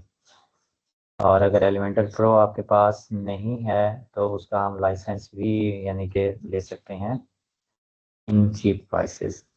बट ये है कि अगर एलिमेंटर प्रो नहीं है, इसका एक और भी है जुगाड़, लेकिन वो जुगाड़ ये है कि वो थोड़ा सा यानी कि सेफ नहीं है, हो सकता सेफ हो या ना हो, बट वो आप ट्राई कर सकते हैं। मैं चलेंगे वही यूज़ कर लेता हूँ, बट वो क्लाइंट की वेबसाइट पे कभी भी आप लोगों ने यूज़ नहीं करना, तो आप अपने लिए यूज़ कर सकते हैं प्रैक्टिस के लिए। प्रो वाली गूगल पे ये पहली वेबसाइट है proelements.org और यहाँ से ये प्लगइन यूज़ कर लें। ठीक है, Proelements जो है इसमें ये है कि free WordPress plugin that enables pro feature in Elementor page builder. ठीक है, बट ये है कि ये ट्रस्टेड मैं इसको हरगिज़ नहीं कहूँगा क्योंकि इसके अंदर कुछ भी नहीं दिया और इसका एडमिन, इसका ऑथर कौन है, इसको मैनेज कौन कर रहा है। हो सकता है कभी ये नए अपडेट के अंदर कोई ऐसा कोड ऐड कर दें आपकी वेबसाइट को हैक करने के लिए, कोई पता नहीं था। ठीक है, इसलिए ये आपने सेफली यूज़ करना है जब भी करना, और मैं ये रिकमेंड नहीं करूँगा, ये जस्ट आप प्रैक्टिस के लिए यूज़ कर सकते हैं।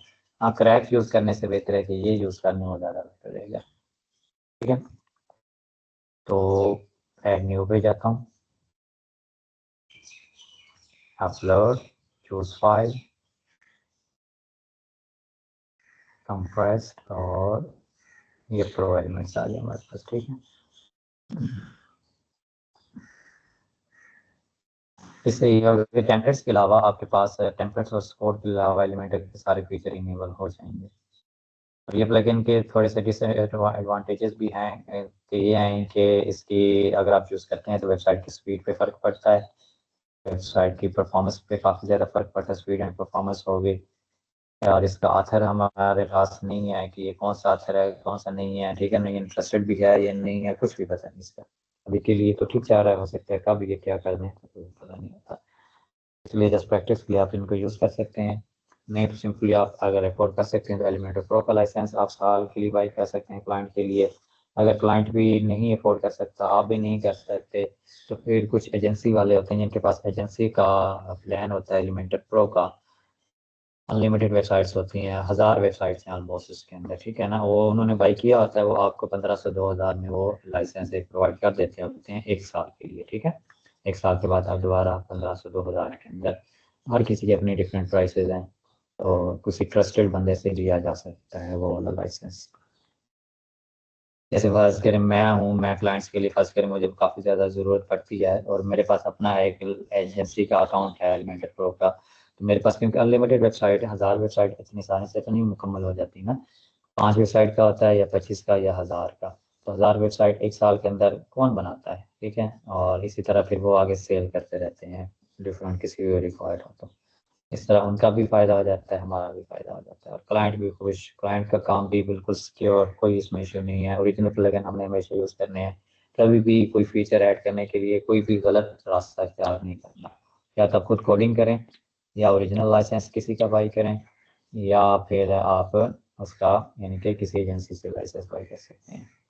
अब इस प्लगइन को देखना ये इतनी देर लगा रहे हैं, इतनी देर नहीं लगाते जैसे दूसरे प्लगइन कोई भी अपलोड करें तो।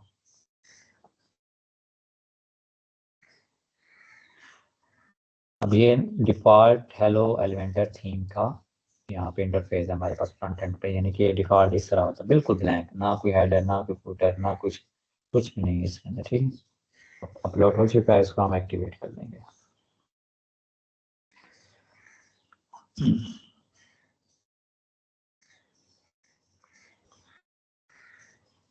ओके, अब हमारे पास जितने भी एलिमेंटर प्रो के फीचर्स है वो सारे इनेबल हो चुके हैं यहाँ पे। ठीक है, लाइसेंस में एक दफ़ा मैं जाकर देखता हूँ यहाँ पे क्या शो हो रहा है। लाइसेंस भी इसने एक्टिवेट कर दिया। हाँ, अच्छा, अब मैं आता हूँ सेटिंग्स के अंदर।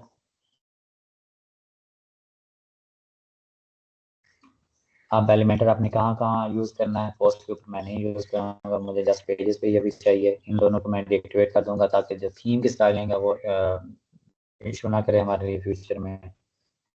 ठीक है ना, ये डिफ़ॉल्ट जितने भी एलिमेंटर के अंदर जो डिफ़ॉल्ट कलर हैं, थीम के डिफ़ॉल्ट कलर हैं, वो रिमूव हो जाएंगे। तो थीम नहीं है अभी एलिमेंटर के डिफ़ॉल्ट जो होते हैं बिल्ट इन। यहाँ पे आप एपीआई कीज ऐड कर सकते हैं, रिकैप्चा सिक्योरिटी के लिए होता है, वो हम ऐड करेंगे जब हम फॉर्म वगैरह बनाएंगे। ReCAPTCHA V2, reCAPTCHA V3। ठीक है, इसके अलावा मेल चिंप होता है इसके लिए, ईमेल मार्केटिंग के लिए। ठीक है, इसी तरह ड्रिप की इंटीग्रेशन, और यानी कि जो आपको चाहिए, बाकी तो चाहिए नहीं होते। अगर फॉन्ट ऑसम प्रो है वो यहाँ पे ऐड करें और वो डायरेक्टली फॉन्ट ऑसम आपके जितने भी होंगे वो प्रीमियम हो जाएंगे। स्ट्राइप यहाँ पे आप डायरेक्ट कनेक्ट कर सकते हैं। एडवांस के अंदर आके स्विच एडिटर लोडर मेथड, जब आपका लोडर कभी एलिमेंटर बिल्डर लोड ना हो रहा हो एडिट विद एलिमेंटर करने पे, तब इसको स्विच करके एक दफ़ा ट्रबल शूट कर सकते हैं। अनफिल्टर्ड फाइल अपलोड्स, अगर आप टेम्पलेट्स वगैरह अपलोड करना चाहते हैं तो इसको इनेबल कर दीजिएगा। गूगल फॉर्म्स इनेबल है, स्वैप है, ठीक है, फॉर्म सबमिशन इनेबल है। यहाँ पे अगर फॉर्म्स आप एलिमेंट्री के यूज़ नहीं करना चाहते, एलिमेंट्री प्रीमियम के, तो यहाँ से आप डिसेबल कर सकते हैं। फॉन्ट ऑसम 4 की सपोर्ट, यानी फॉन्ट ऑसम 4 जो है ना ये पुराना है, ठीक है, अभी फॉन्ट ऑसम 5 चल रहा है।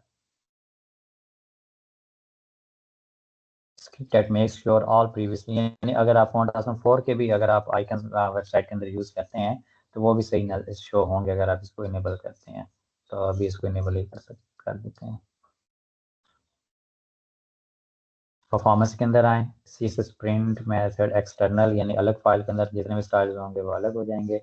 ऑप्टिमाइज इमेज लोडिंग है, ऑप्टिमाइज गुटेनबर्ग है, लेजी लोड बैकग्राउंड इमेजेस में डिसेबल कर दूंगा। यहाँ पे मैं अगर करना भी होगा तो प्लगइन स्पीड ऑप्टिमाइजेशन के अंदर उसको कर दूंगा, ठीक है, इसको मैंने डिसेबल कर दिया।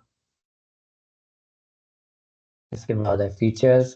फीचर्स के अंदर मुझे क्या क्या चाहिए, एलिमेंटर कैशिंग मैं नहीं चाहता। एलिमेंट कैशिंग के अंदर होता है एक एक एलिमेंट आप यानी कैश कर सकते हैं। एलिमेंट कैशिंग के बजाय हम कैशिंग के लिए प्लगइन ही आप ऐड कर देंगे कोई ना कोई। यानी कैशे होता है कि जब आप कोई भी बंदा, कोई भी यूज़र एक वेबसाइट विजिट करता है तो उसके ब्राउज़र के अंदर वो कैशे वेबसाइट के सेव हो जाते हैं। कैशे होते हैं एक स्टोरेज मेमोरी होती है ऐसे समझ, ठीक है ना, एक थोड़ी सी आरजी मेमोरी होती है जो उसके वेबसाइट के अंदर, उसके ब्राउज़र के अंदर सेव हो जाती है। जब वही वेबसाइट आप दोबारा ओपन करते हैं तो वो जल्दी ओपन हो जाती है। पहली दफ़ा जब आप ओपन करते हैं वो लेट होती है, क्यों? क्योंकि पहली दफ़ा उसने सारा डाटा लेना होता है। फिर दूसरी दफ़ा जब आप वही वेबसाइट वही पेज ओपन करते हैं तो वो कैशे भी सेव हो चुके होते हैं, यानी कि आधे से ज़्यादा डाटा तो आपके पास ऑलरेडी सेव होता है। और वही फिर यानी कि जल्दी लोड हो जाती है हमारी वेबसाइट, और वही कैशे क्लियर करने होते हैं, ठीक है। जब हम कैशे आपकी वेबसाइट जो है अगले ब्राउज़र के अंदर सेव हो जाते हैं कैशे, तो आपने सर्वर का कैशे या वेबसाइट के कैशे क्लियर करने होते हैं ताकि जब भी आपने प्रीवियस कोई चेंजेस की हैं अपनी वेबसाइट के अंदर पीछे से बैकएंड से, तो वो उसी टाइम अपडेट हो जाएं पे, यानी कि कैशे वो सेव ना हो फिर। इसको इनएक्टिव कर दूंगा। इनलाइन फॉन्ट आइकन इसको भी इनएक्टिव कर दें क्योंकि ये कुछ जो डार्क आइकन्स हैं वो हम उसका कलर नहीं चेंज कर सकते, ये भी इशू करता है। एडिशनल कस्टम ब्रेक पॉइंट्स इसको एक्टिव ही रहने दें। एमआईएनएस का एक ब्रेक पॉइंट मजीद ऐड करूँगा। कंटेनर हमें चाहिए। अच्छा, ये फॉन्ट्स जो हैं वो लोकली वाला ये भी इशू कर रहा है अभी थोड़ा सा, इसको भी आप डीएक्टिवेट ही कर दें। इसमें ये होता है कि अगर हम कस्टम फॉन्ट्स ऐड करते हैं, कस्टम फॉन्ट्स इस तरह नहीं कि हम अपलोड करके सिंपली, वैसे भी जो गूगल के फॉन्ट्स भी है ना वो भी कभी कभार फ्रंट एंड पे सही तरीके से शो नहीं होते, तो ये फॉन्ट्स के लिए ही इन्होंने बनाया है लोकली, बट ये है कि वो इशू कर जाता है कभी कभार, तो इसको जरूरत नहीं है। Default to new theme builder, entering the theme builder through www dashboard templates, theme builder opens a new theme builder by default। हाँ ये इसका ना आपको मैं बताऊं,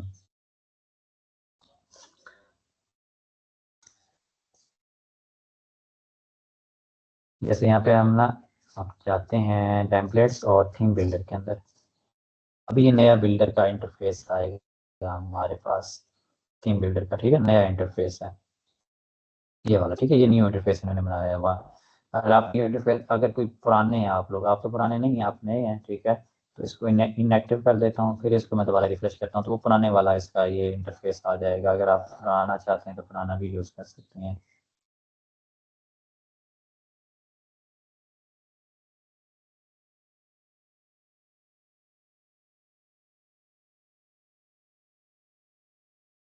ये वाला, ठीक है, इस तरह का जैसे वो सिंपल टेम्पलेट्स के अंदर होता है ना, ये सेव टेम्पलेट, ये इसी तरह का हो जाएगा। फिर इसमें एड फुटर सिंगल पोस्ट, अगर आप ये यूज़ करना चाहें तो ये भी कर सकते हैं। इसमें एक आसानी होती है कि यहाँ पे आप पूरा कंट्रोल आपके पास आ जाता है, तो इन दोनों में से हम कोई सा भी यूज़ कर सकते हैं। अभी इसको एक्टिव करने देता हूँ। हेडर एंड फुटर, आप थीम का हेडर और फुटर यूज़ करना चाहते हैं या एलिमेंटल प्रीमियम का? तो अगर थीम का यूज़ करना चाहते हैं तो इसको इनेबल कर दें, क्योंकि थीम हेलो एलिमेंटर जो थीम है इसका भी हमारे पास हेडर और फुटर होता है, ठीक है, ये डिज़ाइन के अंदर आई थिंक सो होता है। बट मुझे थीम का नहीं चाहिए, मैं एलिमेंटर प्रीमियम का हेडर और फुटर यूज़ करूँगा, तो इसको मैं डीएक्टिवेट कर देता हूँ, यानी ज़रूरत ही नहीं है इसकी। नेस्टेड एलिमेंट्स मुझे चाहिए होंगे, यानी कि कंटेनर के अंदर अगर आप कंटेनर या टैब्स के अंदर आप मजीद अपनी मर्जी का डिज़ाइन करना चाहते हैं, ठीक है, टैब अकॉर्डियन इस तरह की चीज़ों के अंदर, और एडिटर टॉप बार, ये चीज़ें हमें चाहिए होंगी।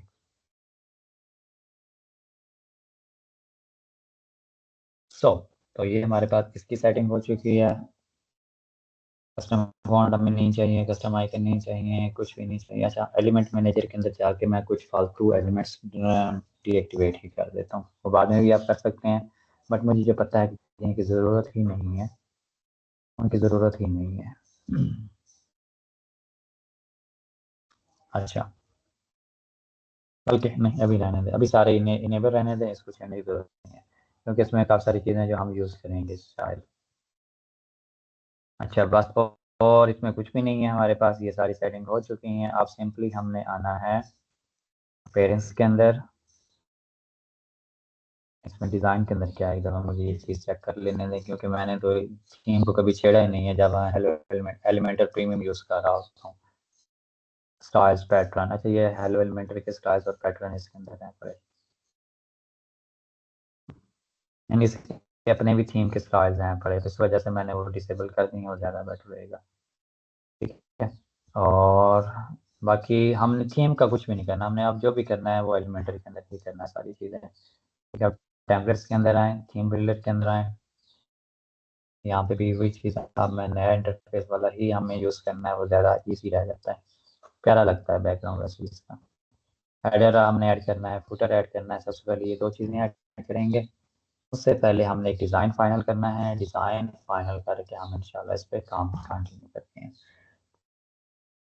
डिज़ाइन कौन सा यूज़ करना है आप लोग मुझे बताएं प्लीज़ ज़रा, जो आप लोगों ने डिज़ाइन फाइनल किए थे, किसी ने कोई अच्छा सा डिज़ाइन बनाया हो कॉम्प्लेक्स सा, तो वो मुझे बता दें, वो यूज़ कर लेंगे, नहीं तो मैं अभी से कोई ना कोई साथ साथ फाइंड आउट करता जाऊँगा और साथ साथ वो चीज़ें बनाता जाऊँगा। और यहाँ तक डिज़ाइन से पहले, हेडर और फुटर डिज़ाइनिंग से पहले अगर कोई चीज़ रहती है या कुछ समझ नहीं आया तो वो आप लोग अभी पूछ लें।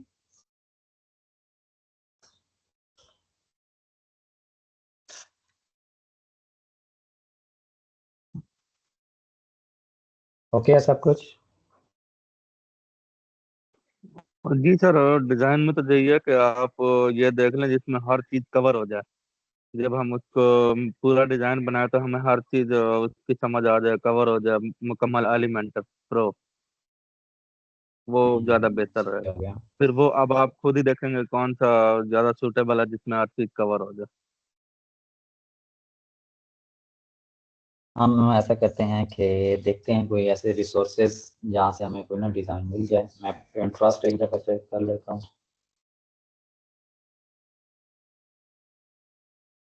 Pinterest के अलावा हमारे पास ट्रिबल है, ट्रिबल के अलावा और कौन सी वेबसाइट थी? एक्सप्लोर पे जाएं, एक्सप्लोर जाने के बाद यहाँ पे पोर्टफोलियो, वेबसाइट डिज़ाइन या वेबसाइट टेम्पलेट या वेबसाइट इंस्पायरेशन, कुछ भी आप कीवर्ड सर्च करें।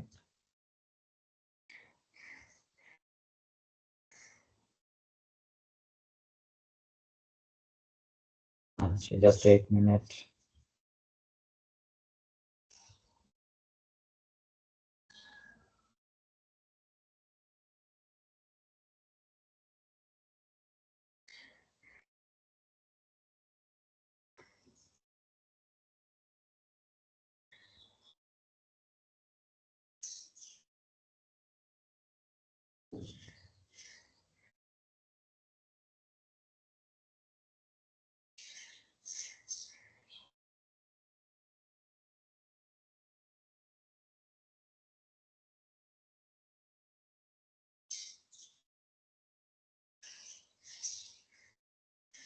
अच्छा, तो एक ये वेबसाइट है हमारे पास, एक है मेरे ख्याल में भी है, हाँ Behance पे भी आपको मिल जाएंगे काफ़ी सारे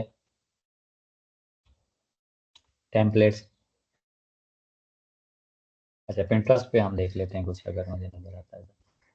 अगर हमें कोई एक ही डिज़ाइन मिल जाएगा हम उसको बना लेंगे, और अगर हमें कोई डिफरेंट पार्ट्स भी यूज़ करना पड़े तो वो भी ट्राई कर सकते हैं, डिफरेंट पार्ट्स।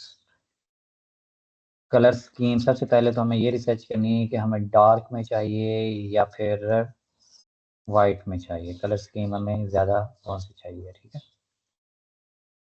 तो हम यहाँ से रिसर्च करते हैं थोड़ी सी, और चैट जीपीटी से पूछते हैं कि वो आप हमारे लिए थोड़ी रिसर्च कर दें कि हमें पोर्टफोलियो की वेबसाइट के लिए किस टाइप की, यानी कि कलर स्कीम ज़्यादा बेटर रहेगी।